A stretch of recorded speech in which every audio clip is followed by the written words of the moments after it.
Party కన్నా మీరు రాలేదు రాలేదు రాలేదు అంటున్నారని అక్కడ పిఠాపురం నుంచి వచ్చాడు పిట్ల ధర ఉత్తి చేతులతో వస్తే మీరు ఫీల్ అవుతారేమో అని చెప్పి 20 కేజీల బంగారం వడ్లానం తెచ్చాను చెల్లెమ్మ గారికి తెత్త బావగారు ఫీల్ అవుతారని బావగారికి ఏసీ గారు తెచ్చాను. బావగారికి తెచ్చిన తర్వాత మీకేమి తప్పతే మీరు ఊరుకోరని మీరు కూలికి వెళ్తాకి ఏసీ కారు బెంచీ కారు తెచ్చాను అనమాట. అంటే మీరు అనుకుంటారు పెట్ల ధర ఇన్ని ఎక్కడ ఇంత డబ్బు ఎక్కడది అనుకుంటారు. నాకు 70 ఎకరాల రొయ్యలు చెరువు ఉంది, 50 ఎకరాల పీతల చెరువు ఉంది మహారాజా, 40 ఎకరాల నత్తల చెరువు ఉంది. రాజమండ్రిలో 300 ఫ్యాక్టరీలు కట్టాను మహారాజా. సముద్రంలో 50 ఎకరాల రొయ్యల చెరువు చూసి ఇరాకి వాడు వారసలేక మహారాజా 25 బాంబులతో వచ్చాడు యుద్ధానికి. నిన్న కాకమన్న మా బాంబగారు సట్టు పూర్తి అయింది మహారాజా. వచ్చారు చుట్టాలు పక్కాలు ఏమన్నా ఊరు పట్టిందా మహారాజా. పెద్ద పెద్ద ఆఫీసులు వచ్చిర్రు, పెద్ద పెద్ద కలెక్టర్లు వచ్చిర్రు, పెద్ద పెద్ద జీబులు వచ్చిర్రు, ఊరు నిండిపోయింది మహారాజా. భోజనాలు ఏం పెట్టాను? అరే ఇటుకిరా ఇగిరి పట్టుకు బెల్లం పచ్చడి, కిరసనాలు తాలింపు, ఎండ్రు సొక్క ఏపుడు పెట్టాను. మాసాలు ఏంటి అంటారా? ఇంక మాసం, లేడు మాసం, దుప్ప మాసం, అడింపంది మాసం వచ్చారు. అక్కడి నుంచి మరి పేరెంట్ వాళ్ళు వచ్చారు. మాకు బూర్లు అన్నారు. బూర్లు తింటే బొగ్గల నొప్పు, గారెలు తింటే దమ్మల నొప్పి అని ఒక్కొక్క డొక్కపొర రొడ్డు ఇచ్చాను. తిని ఒక్కొక్క దవడ పన్ను కొడుకుంటున్నారు. అక్కడి నుంచి యుద్ధంలో క్రమణత్రాలు వేశారు. నేను 5 నా తుపాకీలో 24 టోటాలు ఉన్నాయి మహారాజా. నా తుపాకీ వదిలితే ముందుకు 3 మేళ పేడు తన్నింది, వెనక్కి 7 మేళ రివర్స్ పెట్టింది. హైదరాబాద్కు టూటు పడింది, ఆంధ్రాకి బక్క పడింది.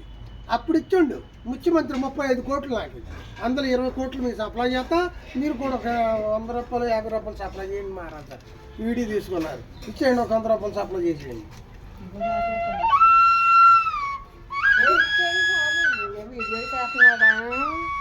వీడియో తీస్తున్నాడా?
शेड कर दे, शेड डालो कधी